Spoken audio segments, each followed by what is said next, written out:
Livro Tive Fome. Prefácio. Não somos os primeiros cristãos a viver os tempos apocalípticos. A igreja primitiva esperava o retorno iminente de Jesus. Os escritores do Novo Testamento viam o evento mundial a caminho celeremente para um clímax. Guerras e rumores de guerras abundavam. Mas aqui estamos, 2000 anos depois, aproximando-se do ano 2020. O mundo ainda existe e Cristo ainda não voltou. Encarando as realidades, a igreja é confrontada com duas tentações. Uma é desistir e perder a esperança da volta de Cristo, ou viver como se ela não estivesse próxima. A outra, igualmente perigosa, é pegar a febre apocalíptica. Ver cada notícia como que apontando para um repentino clímax da história.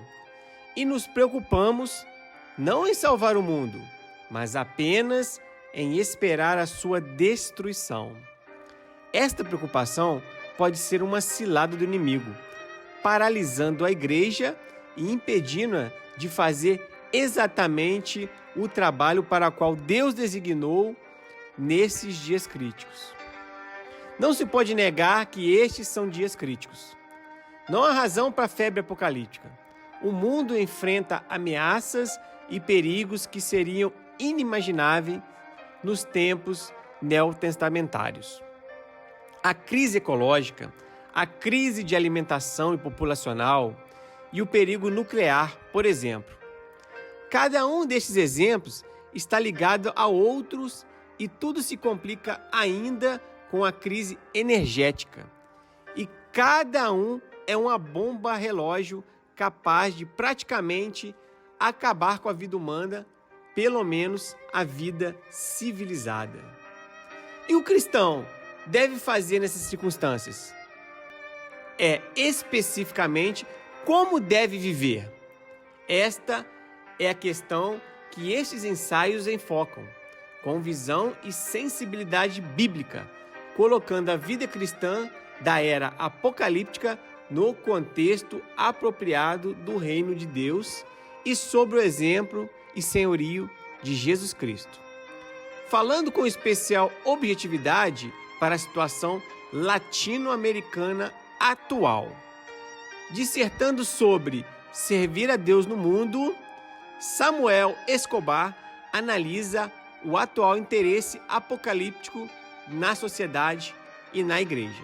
Ele demonstra como o dualismo medieval entre o sagrado e o secular tem infestado de contrabando a igreja evangélica na América Latina. Isso tem levado a uma espiritualidade não bíblica, que restringe a missão cristã à evangelização apenas.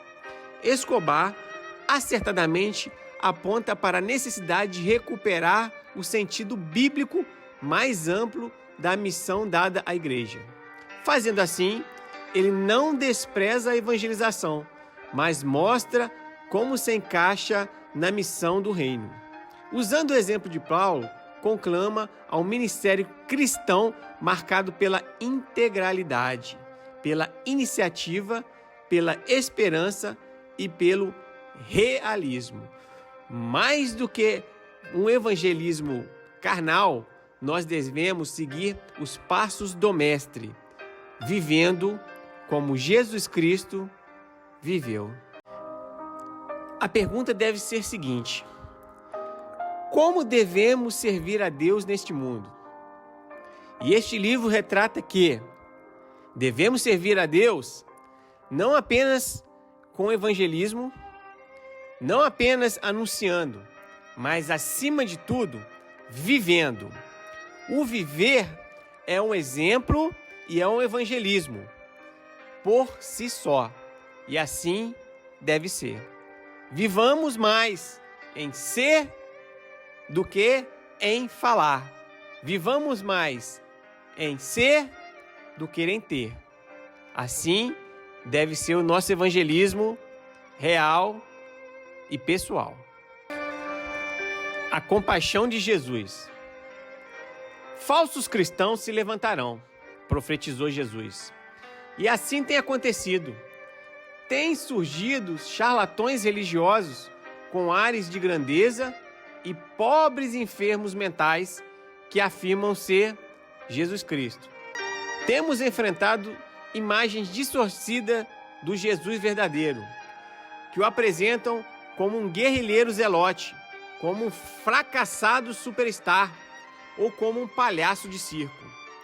E é impossível até que mesmo a gente tenha conceitos distorcidos de Jesus. Segue-me, disse ele. Sim, Senhor, te seguiremos, tem sido a nossa resposta. Mas a que Cristo seguimos? O Cristo que alguns seguem inspira amor, mas não justiça. Oferece alívio, mas não desafios. Outros estão muito dispostos a cumprir a ordem para evangelizar, mas não ouvem o chamado a ocupar-se dos pobres, dos enfermos, dos famintos, nem dos desesperados. Os apóstolos deram muita ênfase ao discipulado cristão. Às vezes queremos imitá-los, mas a ênfase deve ser em segui-lo, em prosseguir nas suas pisadas, no caminho que ele nos traçou. O que isso significa? Depende em grande parte da nossa própria comunicação com ele e do nosso conhecimento deste Jesus, a quem devemos seguir. Assim, busquemos o Jesus real, o autêntico, tem apresentado, ou aquele autêntico relatado nos evangelhos, e não o Jesus fictício.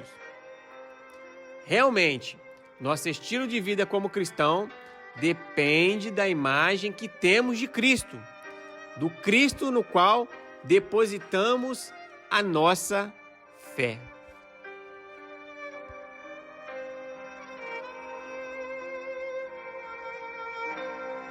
Obrigado por assistir o nosso vídeo, e detalhes como o nome do autor, o livro, a página estão na descrição.